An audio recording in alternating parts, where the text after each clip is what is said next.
Saya itu alhamdulillah hafal silsilah ulama-ulama Banten. Dari mulai tokoh yang paling atasnya sampai turunan muridnya, sampai nyambung kemudian yang bikin ormas sampai di Indonesia. Kita ambil satu aja. Kenal Syekh Nawawi Al-Bantani? Kenal di mana antum? Lahir baru kemarin kenal Syekh Nawawi. Alhamdulillah. Syekh Nawawi Al-Bantani dari Tanara. Saya ambil satu muridnya saja.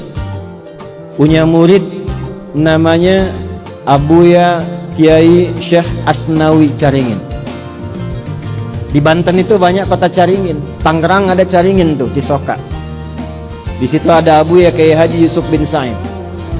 Di antara muridnya itu ada Abuya Uci Turtusi, Allah yarham alaih, dari Cilonggok.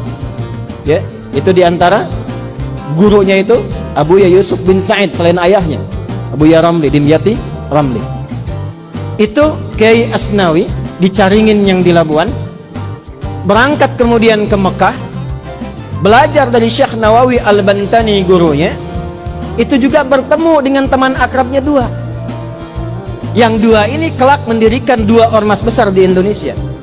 Satu Syekh Muhammad Darwis, yang kemudian diganti namanya oleh gurunya menjadi Syekh Ahmad Dahlan. Pulang kemudian ke Nusantara mendirikan Jam'iyah Muhammadiyah 18 November 1912. Satu lagi Hadratus Syekh Kiai Haji Muhammad Hashim bin Asy'ari, yang kemudian pulang ke Nusantara mendirikan Jam'iyah Nahdlatul Ulama 31 Januari 1926. Pulang.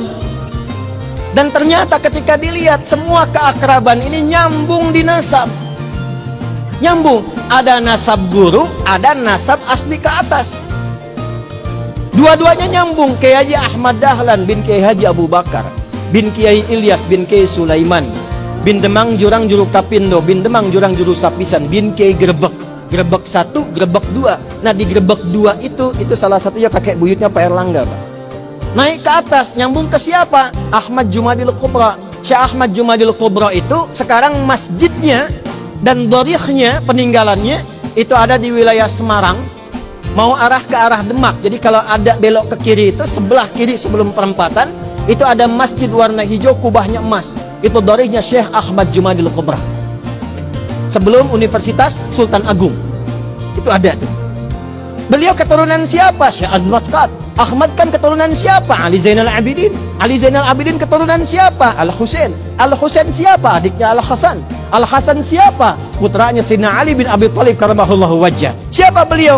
Suaminya Fatimah Az-Zahra bintu Rasulillah Muhammad sallallahu alaihi wasallam bin Abdullah bin Abdul Muttalib bin Hashim bin Abdul Manaf bin Qusay bin Murrah bin Kilab bin Ka'ab bin Ghalib bin Fihir bin Malik bin Nadar bin Kinana bin Khuzaimah bin Mudrikah bin Ilyas bin Nizar bin Mudar bin Ma'ad bin Adnan bin Addi bin Adri bin Muqawwam bin Nahur bin Tarikh bin Ya'rub bin Yasjub bin Nabit bin Ismail alaihi salam bin Ibrahim alaihi salam bin Azar atau bin Nahur bin Abir bin Kinan bin Arfakhshad bin Sam bin Nuh alaihi salam bin Matushalah bin Kinan bin Anwas bin Tis bin Adam alaihi salam.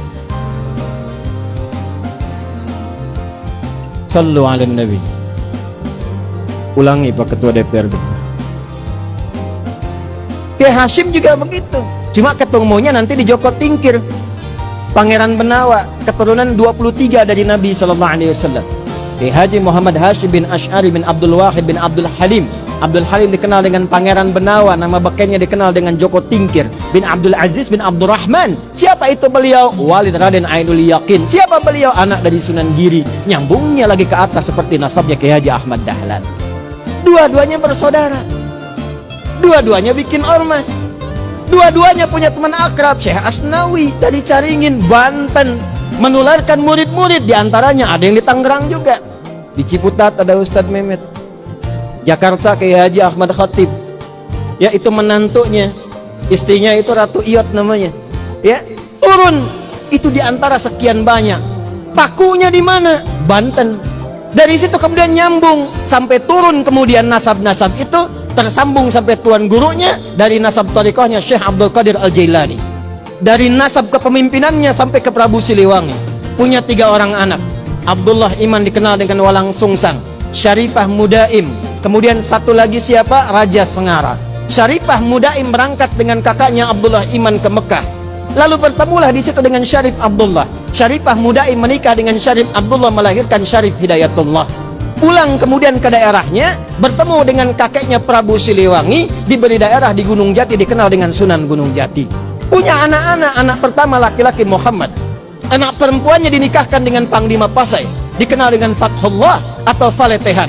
Menikah kemudian, lalu bertugas di wilayah kemudian dikenal dengan Batavia, membebaskan Batavia dari hubungan penjajah pada saat itu di bulan Juni 1527. Makanya sampai sekarang milad Jakarta itu di Juni. Maka kemudian dirubah namanya, diambil dari surat Al-Fatah, ya, surah ke-48 ayat pertama. Inna fatahna laka fatham mubina. Fatham mubina itu bahasa lokalnya disebut dengan Jayakarta, disingkat menjadi Jakarta. Dari keturunannya turunlah kemudian Maulana Hasanuddin. Maulana Hasanuddin kemana? Di Banten. Sampai kemudian nyambung ke Makassar. Di Banten ini luar biasa. Banten ini pakunya. Banten ini imannya kuat. Jadi kalau ada orang Banten kemudian imannya lemah, dipertanyakan kebantenannya. Mari sadari, wahai bangsaku, jangan terlena, asik santai saja. Masa kau tak tahu atau tak mau tahu?